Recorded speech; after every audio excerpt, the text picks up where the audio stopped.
Assalamualaikum warahmatullahi wabarakatuh. Salam sejahtera untuk kita semua. Ya, pagi ini saya berada di ruang auditorium ya kantor Wali Kota Jakarta Utara di lantai 14. Ini akan diselenggarakan sebuah seminar ya terkait dengan strategi pengasuhan positif pada anak usia dini yang diselenggarakan oleh Sudin Pendidikan Wilayah 2 Jakarta Utara tahun 2023. Nah, akan ada beberapa narasumber yaitu dari dokter, psikolog maupun ahli gizi. Nah, seperti apa? Ikuti terus dalam video ini.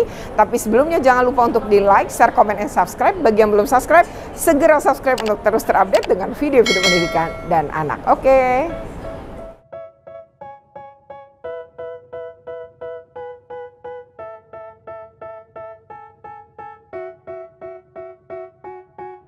They tell me that I'm never gonna make it. They want me to do something that could make sense. They hate when I keep dreaming I'll be famous, but I don't give a fuck, I'ma keep chasing. I got all this potential that's deep inside of me, but they hate when you're successful cause they try to be. They sit there being judgmental because you're trying things.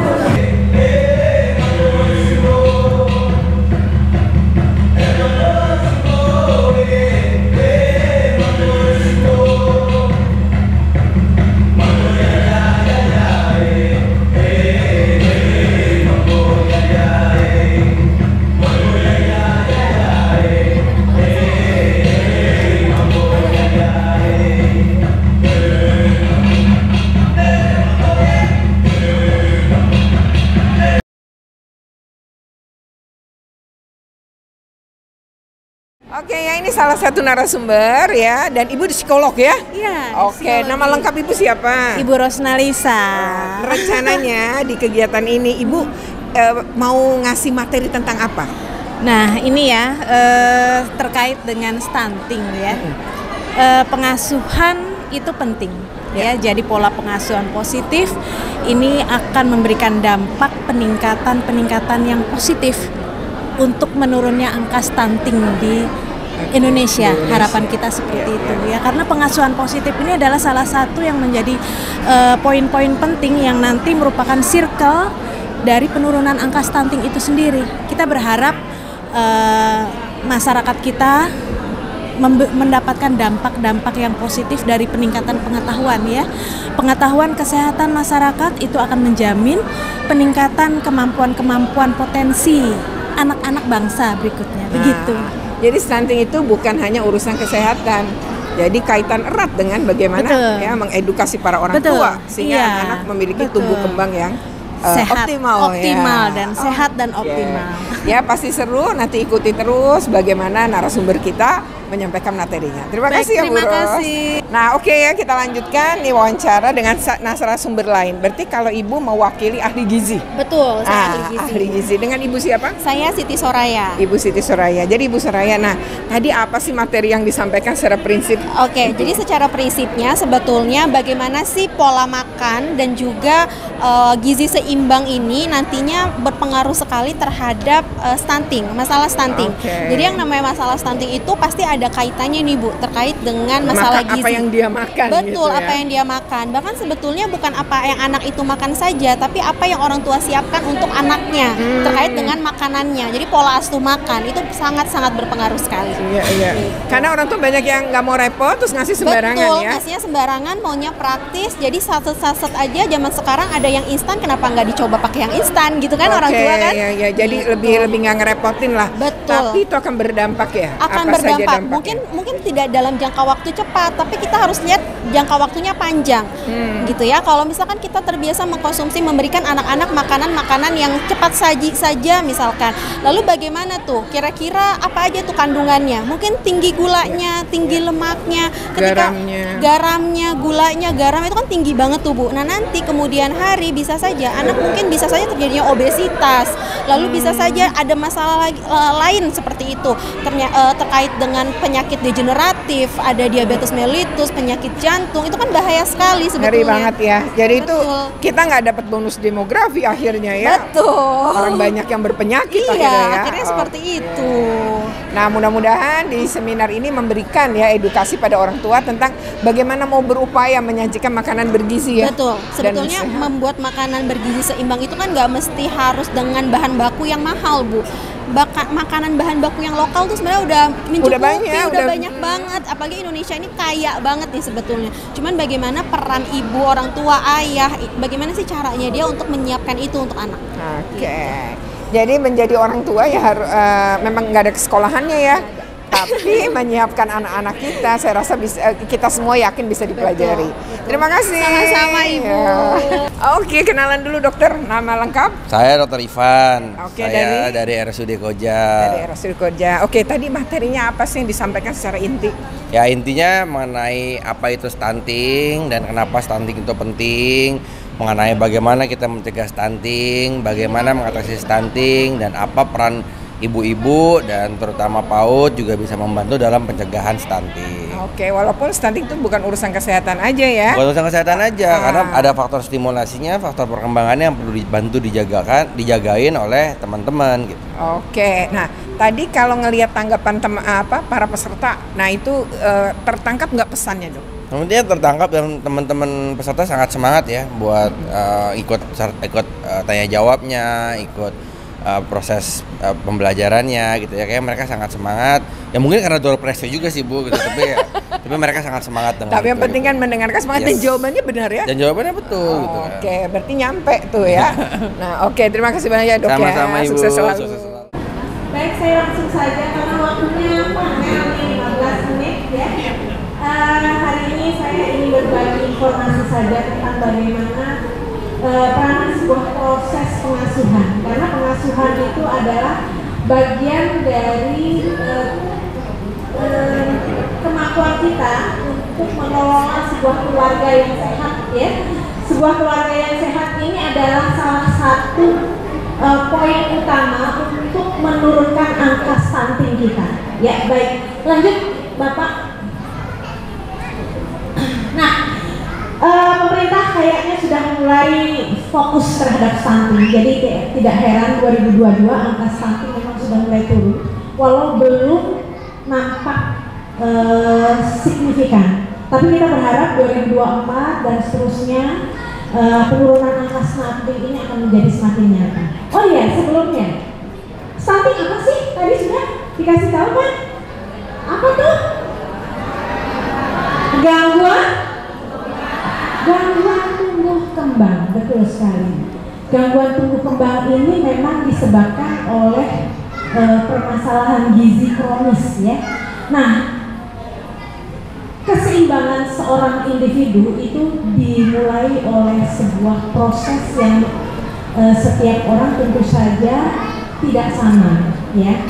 Setiap daerah memiliki potensi-potensi yang bisa membangun anak-anak bangsanya. Baik, lanjut dulu.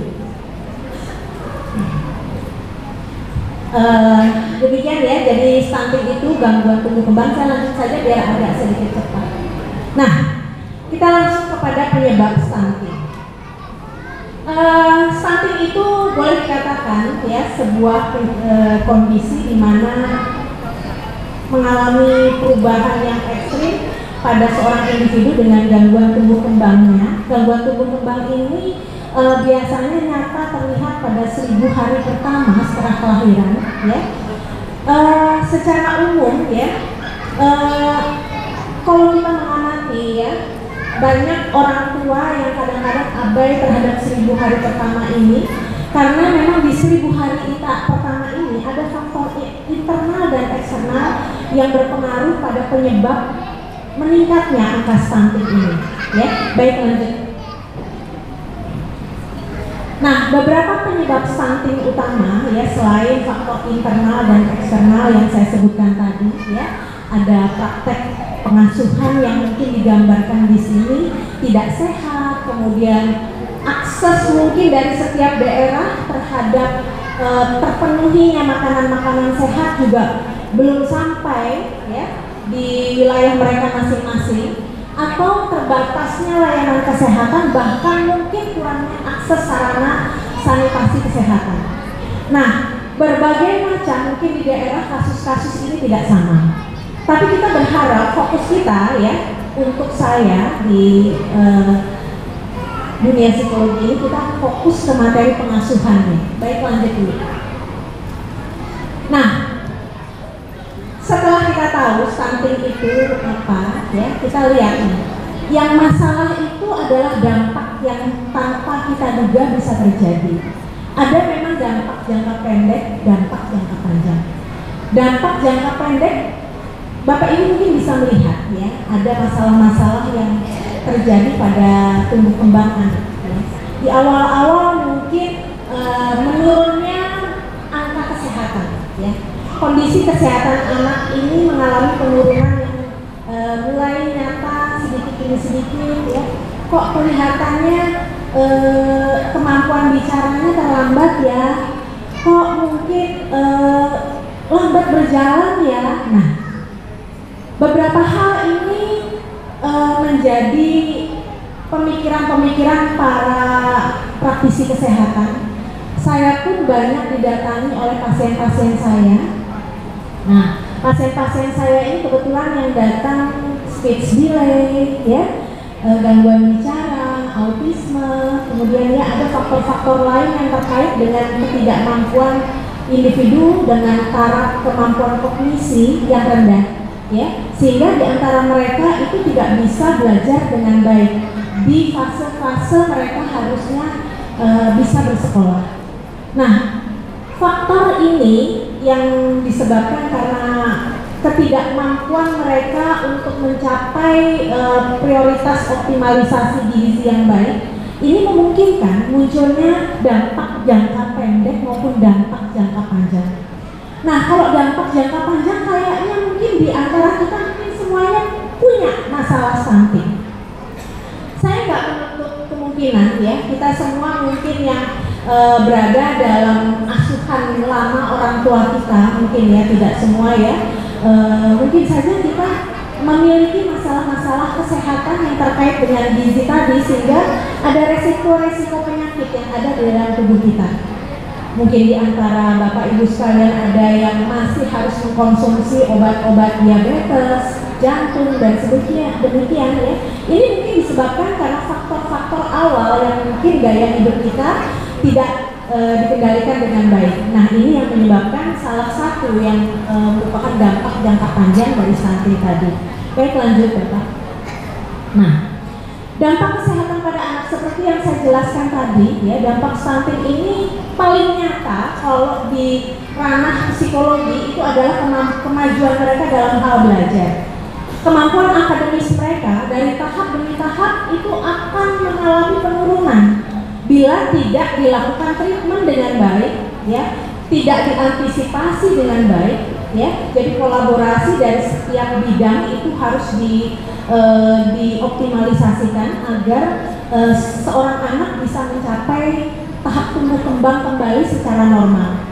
Bisa nggak nih kembali normal? Sebenarnya bisa ya.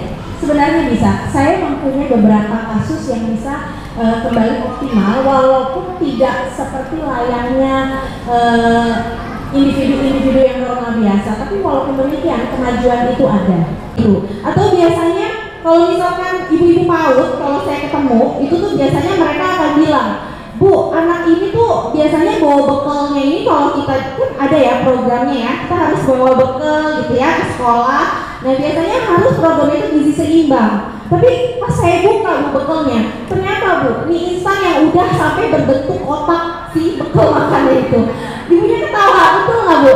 Ya, betul ya, rata-rata kayak gitu ya. Gitu kan? Nah, itu sering banget tuh saya temuin yang seperti itu. Jadi ibu-ibu tuh kalau curhat tuh sama saya, mereka akan bilang seperti itu. Iya Bu, biasanya saya kalau misalkan bawain bekal anak tuh yang simpel aja. Yang simpelnya apa tuh kalau saya tanya? Ya ada yang instan-instan ya langsung aja gitu ya. Atau biasanya apa tuh? Nugget. Itu paling gampang. Sosis itu paling gampang. Apalagi kalau saya dengerin cerita curhatan mereka, iya Bu, ini siswa saya nih maunya makan sosis itu yang langsung tuh Bu. Betul ya, yang kayak gitu ya. Dia nggak mau makan sayur, maunya tuh makannya tuh yang simpel-simpel aja. Maunya makannya tuh yang gulanya tuh merekah banyak, manis gitu ya. Itu anak-anak tuh kesukaannya seperti itu. Nanti kita lihat kira-kira yang seperti itu boleh atau tidak, atau dibatasi dan lain sebagainya. Oke, next. Oke, ketika kita bicara tentang stunting, mungkin saya mengulas sedikit apa sih itu stunting. Saya rasa di sini juga ibu-ibu semuanya sudah tahu ya bahwa stunting ini adalah masalah tumbuh kembang anak, betul. Jadi masalah stunting ini adalah masalah yang memang serius karena memang Indonesia ini kita ingin menekan angka stunting. Kenapa sih stunting harus ditekan seperti itu? Kenapa sih kita nggak boleh nih ada anak-anak yang tinggi badannya tidak sesuai dengan standarnya pada usia normalnya dan lain sebagainya.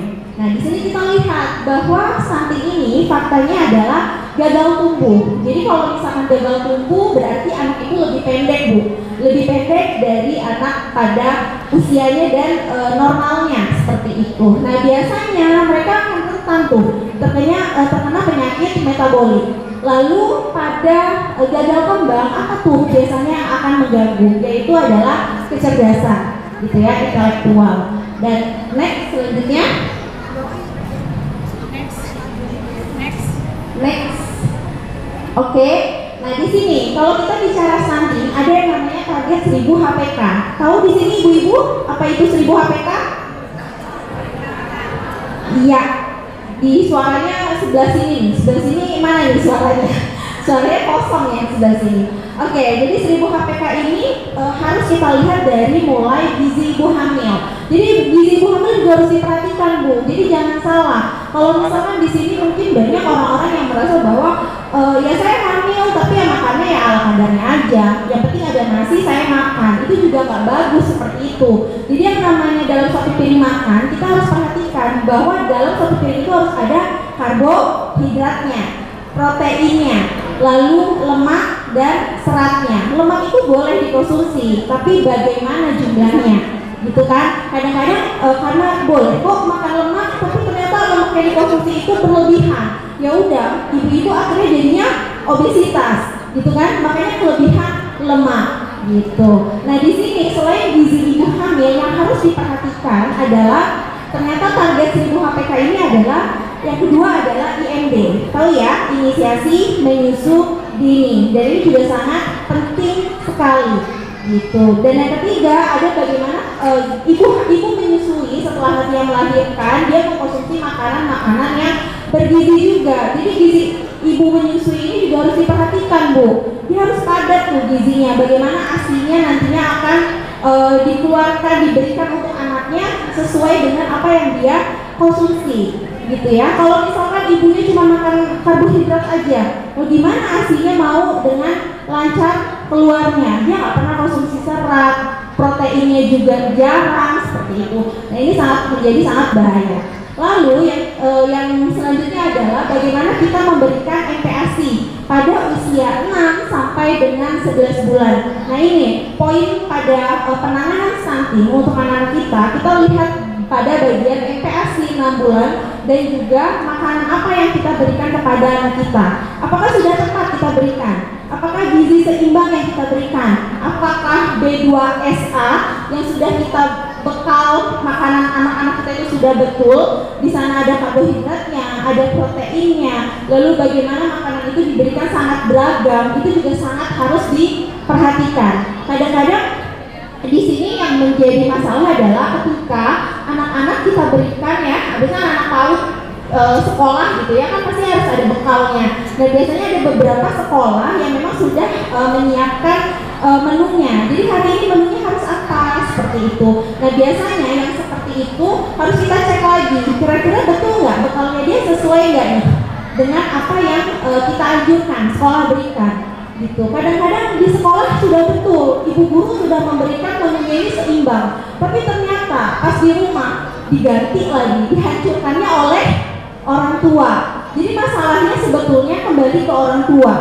Pendidik juga sangat penting Bu untuk menangani masalah stunting, apalagi di PAUD seperti itu.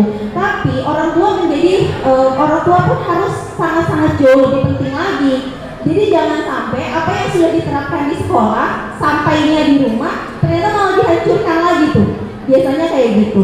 Nah biasanya anak-anak ini sukanya kan pasti lagi suka-sukanya tuh konsumsi makanan-makanan yang tinggi gula gitu ya. Kan adalah kenapa stunting itu penting gitu. Ya, jadi tadi udah dijelaskan yang lain, kita jelaskan sedikit. Next. Nah, yang perlu diingat di anak itu ada pertumbuhan, ada perkembangan. Ya, jadi bukan tumbuh doang, kembang doang, dan itu beda. Stunting itu sebetulnya membicarakan mengenai pertumbuhan, mengenai tinggi badan yang terpengaruh karena malnutrisi yang kronik atau yang sifatnya menakut lah gitu ya. Nah, kalau perkembangan itu kemampuan anaknya buat bisa jalan, bisa main gitu ya. Next. Nah ini next. Nah, jadi pertumbuhan ngomongin ini doang nih. Anaknya tambah lama tambah gede, beratnya tambah lama tambah besar, tambah lama tambah tinggi. Itu pertumbuhan. Ya, jadi stunting itu ngomonginnya pertumbuhan sebetulnya, tidak membicarakan perkembangan. Ya, jadi dia bukan gangguan tumbuh kembang sebetulnya, dia gangguan pertumbuhan. Ya, nanti kenapa dong sekarang di dalam tumbuh kembang? Mari kita lanjut. Next, ini komponen tumbuh kembang, komponen pertumbuhan. Ada berat badan, ada panjang badan, yang jangan lupa ada lingkar kepala. Kadang-kadang kalau ke posyandu atau ke pengukuran, lingkar kepalanya suka nggak diukur. Saya suka meledek tuh, kok lingkar kepalanya nggak ada? Emang anak-anak kamu nggak punya kepala ya? Saya bilang gitu. Ya, jadi nggak diukur gitu kan. Nah, jadi saya suka meledek tuh sama teman-teman posyandu. Tapi sekarang udah lebih banyak dikerja. Next. Nah, tapi yang suka lupa adalah lanjutannya. Jangan cuma diukur. Selain diukur, mesti diplot di KMS-nya, ya, terus mesti dipantau, dilihat benar apa enggak naiknya. Kalau cuma diarahnya angka doang, dokter ngajak kerja apa lu? Dokter, anak saya umur 15 bulan, tingginya 72 cm, normal enggak? Aduh, normal nggak ya? Gitu. Nggak tahu juga nggak apa, ya.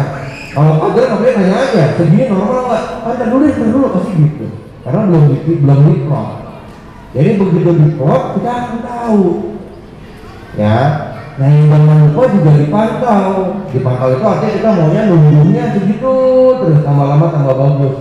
Jangan berarti yang udah bagus nggak naik. Nah itu juga masalah. Ya, next. Nah next. Nah ini kenaikan yang diharapin itu sebetulnya segini nih. 0-3 bulan itu 900 gram minimal. Jadi kalau di tahun 1-3 tahun, 4-6 tahun targetnya kenaikan per bulannya 200-150, kira-kira segitu lah. Yang paling gampang kita ambil aja di bawah. Next. Nah, berikutnya berkembang. Jadi perkembangan itu bertambah sempurna kemampuan pikirannya. Nah itu sebetulnya yang dulu kita cuma pertumbuhannya sama, ini dulu dibagi-bagi gitu dulu, pertumbuhan yang urusannya dokter, perkembangannya urusan ibu-ibu, urusan psikolog gitu kan. Nah sekarang kita maunya sama-sama gitu, maksudnya gitu. Next. Nah ini tadi kemampuannya, tadinya cuma bisa nangis, cuma bisa minta susu doang, sekarang bisa nari gitu kan. Nah jadi harus sampai bisa situ gitu ya. Next. Nah ini macam-macam, ada gerak kasar, gerak halus, ada kemampuan bicara gitu ya, terus ada kemampuan memecahkan masalah ya, itu tadi yang disampaikan. Next. Nah kalau yang ini yang digunakan KPSP, atau kalau paling gampang ini KPSP dan red flag. Yang paling gampang buat ibu cuma dua. Yang satu red flag itu bendera merah, susah saya bahasainnya, tapi itu namanya red flag. Jadi red flag itu misalnya umur 9 bulan anaknya udah bisa babbling, 9 bulan anaknya udah bisa duduk tanpa dibantu, jadi didudukin bisa dilepas, itu red flag namanya. Yang kedua namanya KPSP tapi yang disederhanakan. Adanya di mana dok? Adanya di buku PINK, di buku KIA yang ada di bapak ibu sekalian. Ya, Jadi saya nggak lupa nyebut bapaknya tuh Pak, walaupun cuma 2 saya sebut pada tempat karena saya juga bapak-bapak Pak. Ya. Nah jadi itu yang kita lihat. Next. Nah yang penting adalah tetap sama diisi. Itu ada KPSP itu pertanyaannya kira-kira kayak gitu, jawabannya ya tidak, bisa tidak, bisa tidak, bisa tidak. Itu ada di buku KIA, di buku FIM. Ya.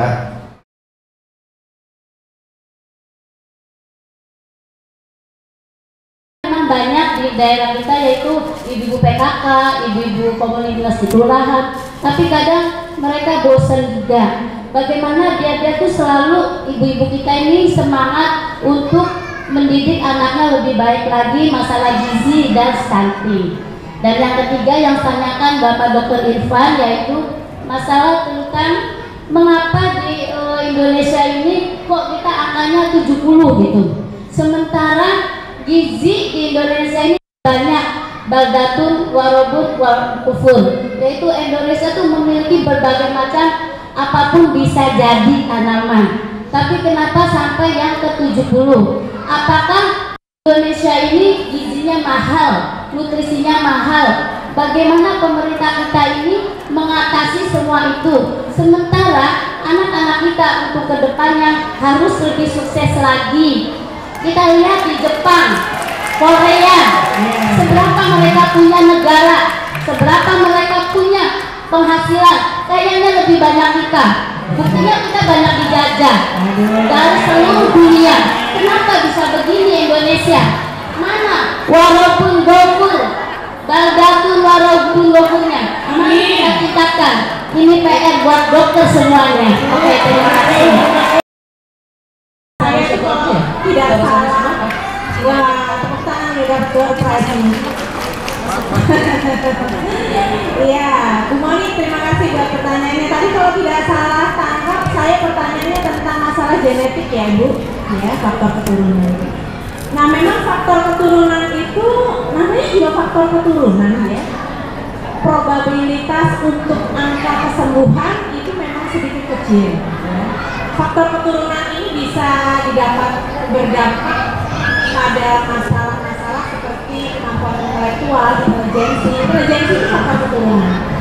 Kalau faktor lain yang nanti berdampak pada perilaku itu beberapa bentuk penyimpangan seperti autisme, hiperaktivitas itu juga disebabkan karena ada relatif persentase faktor keturunannya. Tapi tidak menutup kemungkinan juga disebabkan karena keracunan zat timbal ya pada saat masih janin.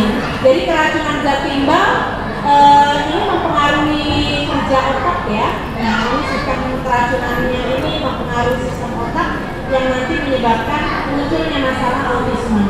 Hiperaktivitas juga juga ada faktor genetik ya. Nah, faktor-faktor genetik yang muncul pada kasus-kasus seperti rendahnya kemampuan intelektual atau intelijensi ini memang agak sulit Bu. Ya.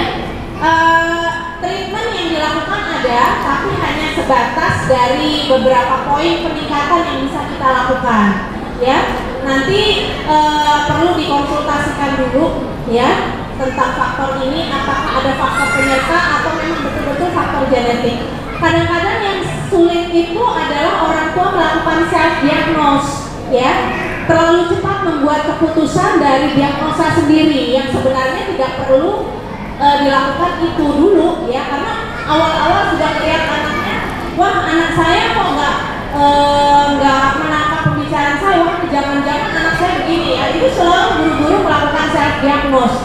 Padahal ini yang harus kita hindari dulu, ya. Tegakkan dulu diagnosa yang perlu kita munculkan dari para profesional untuk menentukan apakah yang terjadi pada anak-anak kita sebelum kita melakukan self diagnose. Nah, treatment bisa dilakukan sampai saat ini. Masalah-masalah yang terkait dengan penyimpanan atau gangguan-gangguan perkembangan pada masa anak, bila dilakukan treatment itu semakin cepat, maka penanganan itu akan semakin baik. Dan saya punya pasien-pasien autis, pasien hiperaktivitas yang sudah jauh lebih baik, ya. jauh lebih baik, dan mereka walaupun dia terdiagnosanya memang autis ASD, autisme spektrum, tapi sampai saat ini mereka justru berhasil. Pasien saya autis itu hafal Quran, ya. Pasien saya autis pada usia 13 tahun dia sudah hafal Quran 20 juz, kalah saya, ya. Nah ini yang saya sebutkan, kita jangan terlalu mendeskripsikan sebuah masalah-masalah perkembangan sebagai sebuah masalah yang sangat mengganggu, ya, pemulihan aktivitas potensi anak, ya. Tidak selalu demikian, ya. Jadi tetaplah untuk bisa berpikir positif dan rasional bagaimana perkembangan anak-anak kita. Demikian Ibu, ya. Terima kasih. Terima kasih Bu. Selanjutnya Ibu Soraya kami mengenai gizi, ya. Terkait dengan gizi dan bagaimana program itu dilakukan, ya, di kelurahan dan lain-lain, ya. Jadi memang sebetulnya Ibu Moni izin, jadi saya beberapa kali diundang oleh Ibu PKK, ya, di daerah Jakarta. Nah mereka tuh memang memiliki sebuah program yang bisa dilakukan terkait dengan pos gizi gitu. Jadi di setiap kelurahan itu ada beberapa RT yang nantinya mereka ada ibu-ibu PKK di sana, ibu PKK RT bekerja sama juga dengan PKK RW atau RT gitu, ya. Nah biasanya mereka itu menyiapkan posko gitu kan, posko gizi, bagaimana nantinya mereka di sana juga bekerja sama tuh dengan puskesmas gitu. Nah biasanya memang beberapa dari wilayah tersebut ibu-ibu PKK tuh biasanya bosanan tuh, apalagi bertemu dengan beberapa ibu-ibu gitu, ya, yang anaknya sudah ketahuan nih terdiagnosa stunting, harus diberikan intervensi, tapi ternyata pada saat melakukan visit ke rumah gitu, ya, diberikan makanannya, lalu ibu PKK mendampingi dan lain sebagainya, ada beberapa orang tua juga yang ternyata mereka ini kurang peduli juga gitu. Jadi mereka tuh kadang banyak orang-orang tuh yang merasa bahwa ya sudahlah sampai di sini saja gitu, ya, programnya tidak dilanjutkan dan lain sebagainya. Nah biasanya kegagalan intervensi itu dilakukan ya karena orang tuanya itu gitu. Nah sebetulnya mereka tidak akan gagal kalau adanya support juga dari orang tua, lalu dari ibu PKK di RW tersebut. Bagaimana sih mereka bisa diikuti terus tuh anaknya dalam programnya. Kalau tidak salah kurang lebih 3 bulan ya, programnya 3 bulan ya Bu, ya. Kalau 3 bulan ya, kurang lebih 3 bulan ya. Jadi didampingi selama 3 bulan, lalu diberikan tuh biasanya makannya, lalu dilihat pemberian makanan tambahannya PMP-nya bagaimana, apakah dia sudah bergizi seimbang dan lain sebagainya. Nah biasanya untuk menghindari kebosanan ada juga beberapa wilayah gitu, ya Bu, di kelurahan tersebut yang memberikan reward, Bu. Jadi ibu PKK juga perlu, Bu, diberikan reward, karena mereka itu pasti akan merasa selama ini saya bekerja tapi kok saya nggak ada rewardnya, ya. Itu juga perlu. Jadi kita juga perlu memberikan reward kepada ibu-ibu PKK yang memang mendampingi program tersebut. Karena banyak, Bu, orang-orang tuh yang ibu PKK tuh yang merasa saya sudah bekerja keras sih, tapi kok nggak ada sih reward yang saya dapatkan gitu. Jadi sebetulnya program itu harusnya memang terus dijalani, harus konsisten juga dari kelurahan. Jadi kelurahan itu kan dipantau tuh biasanya. Jadi dari lurah tuh biasanya nanti puskesmas tuh akan pantau juga tuh. Jadi ada satu ahli gizi yang nantinya akan datang gitu, ya, ke pos gizi di dalam sebuah wilayah tersebut untuk melakukan intervensi. Kira-kira apa nih yang bisa diberikan gitu. Jadi saran saya sih diberikan reward untuk ibu-ibu PKK agar program gizi ini untuk penanganan stunting ini bisa berjalan dengan lebih lancar lagi. Atau bisa juga diadakan pertemuan di beberapa wilayah di Jakarta, diadakan pertemuan, Bu, seperti ini. Jadi mereka sebetulnya ada ilmu yang didapatkan juga, ada penyegaran lagi tuh, harus apa yang mereka lakukan, update ilmunya lagi dan lain sebagainya. Biasanya senang tuh, karena ibu-ibu PKK tuh paling senang tuh biasanya ngumpul-ngumpul, pakai bajunya seragam kan, batik-batik tuh, itu senang tuh. Jadi jadi dibuatin programnya seperti itu untuk menambah wawasan mereka, gitu ya Bu, ya. Baik, terima kasih.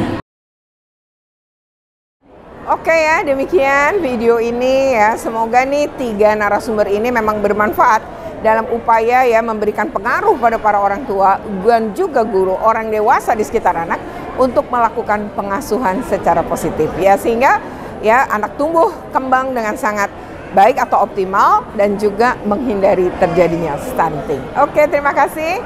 Semoga bermanfaat. Jika bermanfaat, jangan lupa untuk di like, share, komen, dan subscribe. Bagi yang belum subscribe, segera subscribe untuk terus terupdate dengan video-video pendidikan dan anak. Oke, terima kasih. Wassalamualaikum.